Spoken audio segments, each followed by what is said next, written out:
Tujuan pembuatan video ini adalah untuk memenuhi tugas mata kuliah baca tulis Al-Quran. Assalamualaikum warahmatullahi wabarakatuh.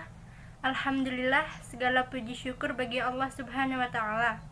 Selawat serta salam semoga selalu terlimpah ruah kepada Nabi besar kita, Nabi Muhammad Sallallahu Alaihi Wasallam.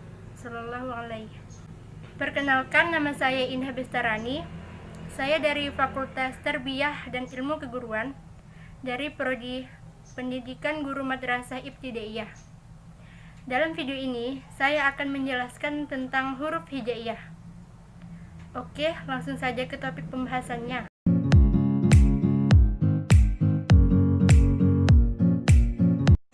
Huruf hijaiyah. Apa sih itu huruf hijaiyah? Hijaiyah diambil dari bahasa Arab yang artinya ejaan. Jadi, huruf hijaiyah dianggap sebagai suatu huruf dasar dalam ejaan, pembentukan kata, dan pembentukan kalimat. Huruf hijaiyah merupakan suatu syarat untuk kita dalam belajar membaca Al-Quran. Ada 30 jenis huruf hijaiyah. Nah, sekarang kita bahas satu persatu yuk.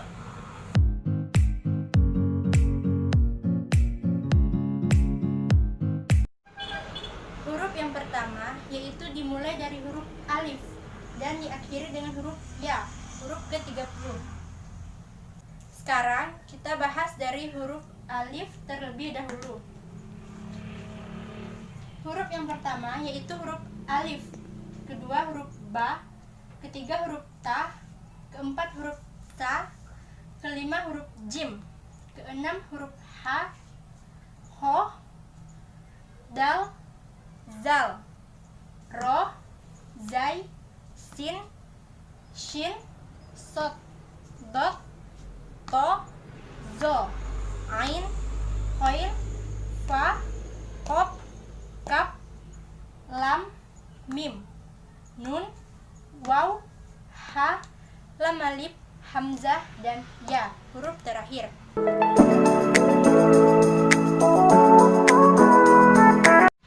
Di dalam huruf hijaiyah itu ada bentuknya yang sama seperti huruf ba, ta, sa.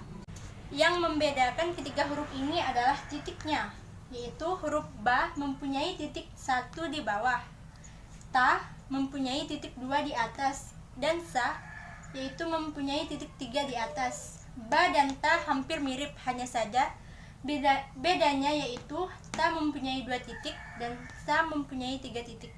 Selain huruf ba, ta, dan sa yang sama bentuknya, ada huruf lain juga, yaitu huruf jim, ha, dan ho. Bentuk ketiga huruf ini sama, dan yang membedakannya juga titik. Huruf jim mempunyai titik tengah, huruf ha tidak mempunyai titik sama sekali, dan huruf ho mempunyai 1 titik di atas. Kemudian, selain huruf jim, ha, dan ho, ada juga huruf dal dan dal.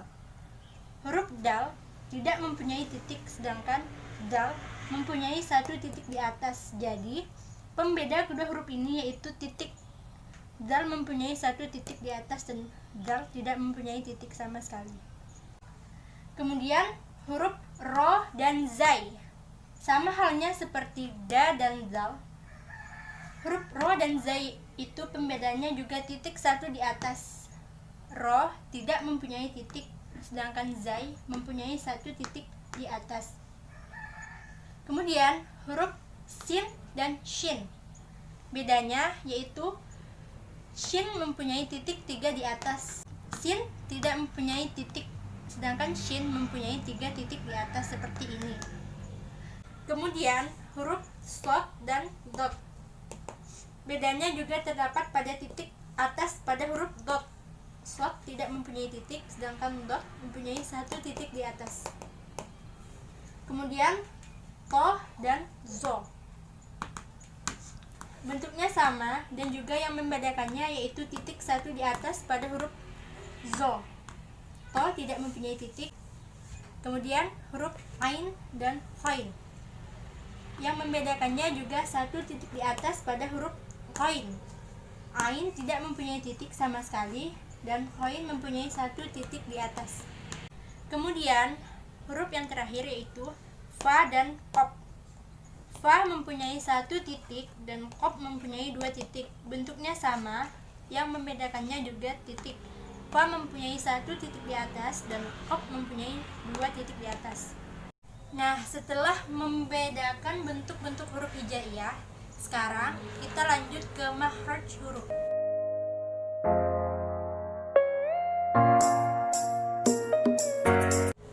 Apa sih itu makhraj huruf? Makhraj artinya tempat keluarnya. Jadi, makhraj huruf adalah tempat keluarnya huruf. Sekarang kita bedakan satu persatu. Yang pertama yaitu pada lubang mulut dan tenggorokan. Tempat keluarnya huruf alif, waw, dan ya. Yang kedua adalah tenggorokan bawah. Tempat keluarnya huruf hamzah dan ha. Ketiga adalah tenggorokan tengah. Tempat keluarnya huruf ain dan ha. Keempat, tenggorokan atas. Tempat keluarnya huruf ho dan hoin.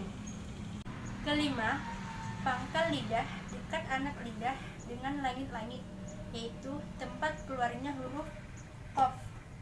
Keenam, pangkal lidah dengan langit-langit yang lurus di atasnya, agak keluar dan turun ke bawah sedikit dari makhraj qaf, yaitu tempat keluarnya huruf kaf.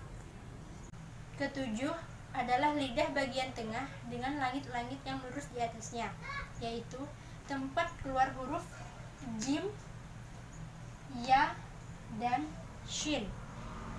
Kedelapan adalah salah satu tepi lidah dengan geraham atas, yaitu tempat keluarnya huruf dot. Kesembilan adalah lidah bagian depan setelah makhraj dot dengan gusi yang atas, yaitu tempat keluarnya huruf lam. Kesepuluh adalah ujung lidah dengan gusi atas agak keluar sedikit dari makhraj lam, yaitu tempat keluarnya huruf nun. Kesebelas adalah ujung lidah agak ke dalam sedikit, yaitu tempat keluarnya huruf ro. Ke-12 adalah ujung lidah dengan pangkal dua buah gigi yang atas, yaitu tempat keluarnya huruf dal, ta, dan to. Ke-13, ujung lidah dengan rongga antara gigi atas dan gigi bawah dekat dengan gigi atas, yaitu tempat keluarnya huruf zai, sin, dan sod. Ke-14 adalah ujung lidah dengan ujung dua gigi yang atas, yaitu tempat keluarnya huruf ta, zal, dan zo. Ke-15 adalah bagian tengah dari bibir bawah dengan ujung dua buah gigi yang di atas, yaitu tempat keluarnya huruf fa. Ke-16 adalah kedua bibir bagian atas dan bagian bawah secara bersamaan, yaitu tempat keluarnya huruf waw, ba, dan mim. Sekarang lanjut ke tanda baca.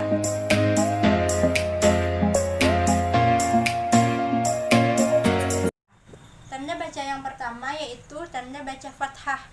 Tanda baca ini berbunyi A. Kedua, tanda baca kasroh. Tanda baca kasroh ini berbunyi I.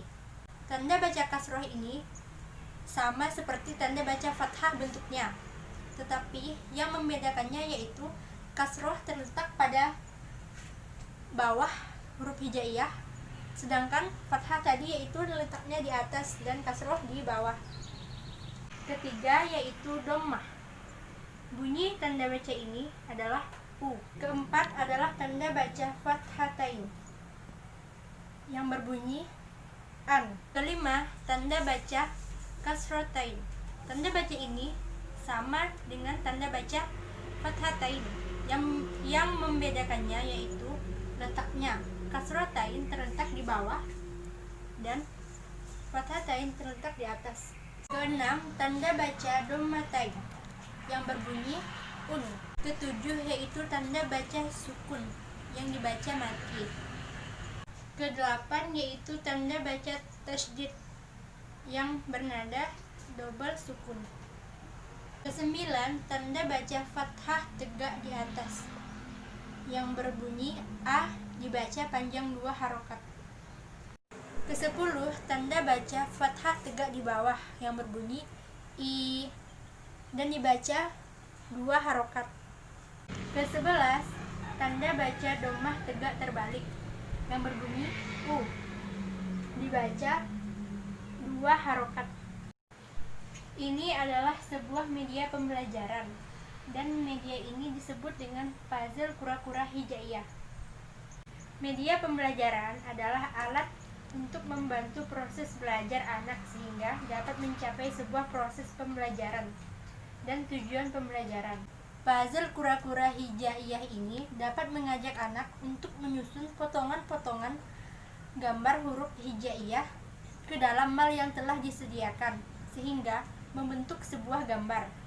Selain itu, membuat anak untuk berpikir dan menjawab pertanyaan yang sesuai dengan kode puzzle yang telah disusun. Ada beberapa metode yang dapat digunakan calon pendidik ataupun orang tua yang ingin mengajarkan anaknya materi dengan menggunakan media pembelajaran seperti puzzle kura-kura hijaiyah ini.